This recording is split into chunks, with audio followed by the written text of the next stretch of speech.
Saudara-saudara yang terkasih di dalam Kristus, Shalom Aleichem Beshem Hamasyah. Salah satu kendala di dalam menyaksikan kebenaran iman Kristiani adalah kesalahpahaman mengenai istilah anak Allah.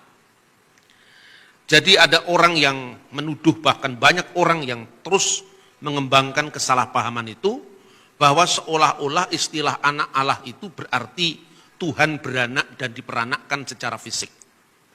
Ada ungkapan yang sangat terkenal yang sering dikutip dari ayat agama lain, yaitu Al-Quran, yang menegaskan Allah itu tidak beranak dan tidak diperanakkan.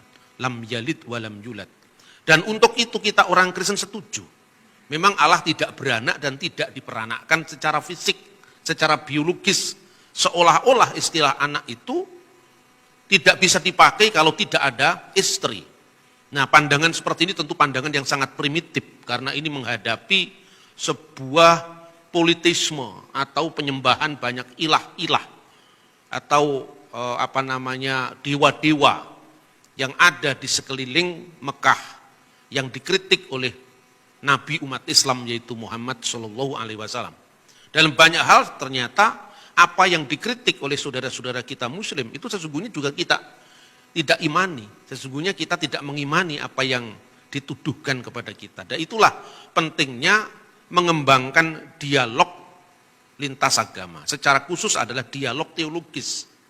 Dialog teologis itu dialog untuk membincang hal-hal yang memang diyakini oleh masing-masing agama, dan kita menghindarkan agar kita tidak menilai agama orang lain dari sudut pandang atau perspektif agama kita. Akhir-akhir ini kan dunia medsos itu menjadi dunia yang sangat liar dan liberal. Ketika diekspos banyak eksploitasi mu'alaf atau eksploitasi orang-orang yang masuk Kristen, itu kan sesungguhnya menurut hemat saya itu membahayakan keutuhan kita sebagai bangsa.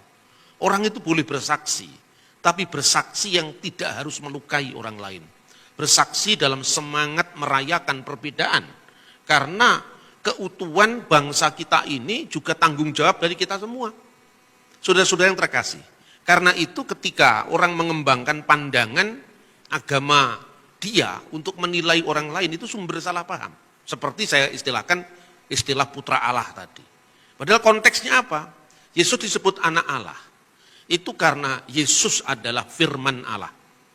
Dan di situ ditegaskan keilahiannya sebagai sang firman yang sudah ada sebelum segala sesuatu ada, dan juga pada saat yang sama ketika firman itu menjadi manusia. Dan Yesus itu sepenuhnya manusia. Maka yang lapar, yang haus, yang dicobai oleh iblis, yang mati, itu kemanusiaannya. Ayat Alkitab dengan jelas mengatakan Allah itu tidak bisa mati. Bahkan dilihat pun tidak bisa, apalagi mati. Karena dalam ayat 18 dikatakan tidak seorang pun pernah melihat Allah. Tetapi anak tunggal Allah yang ada di pangkuan Bapa, dialah yang menyatakannya. Melalui turunnya firman menjadi manusia itu, maka Allah yang tidak kelihatan menjadi kelihatan dalam wujud nuzul atau inkarnasinya sang firman yang menjadi manusia. Inkarnasi itu hanya masuk dalam daging. Jadi firman itu telah menjadi manusia dan diam di antara kita, dan kita telah melihat kemuliaannya, yaitu kemuliaan yang diberikan kepadanya sebagai anak tunggal Bapa, penuh kasih karunia dan kebenaran. Jadi di sini ditegaskan Kristus sebagai firman itu sepenuhnya Allah. Tetapi di dalam wujud inkarnasinya ketika menjadi manusia, itu sepenuhnya manusia.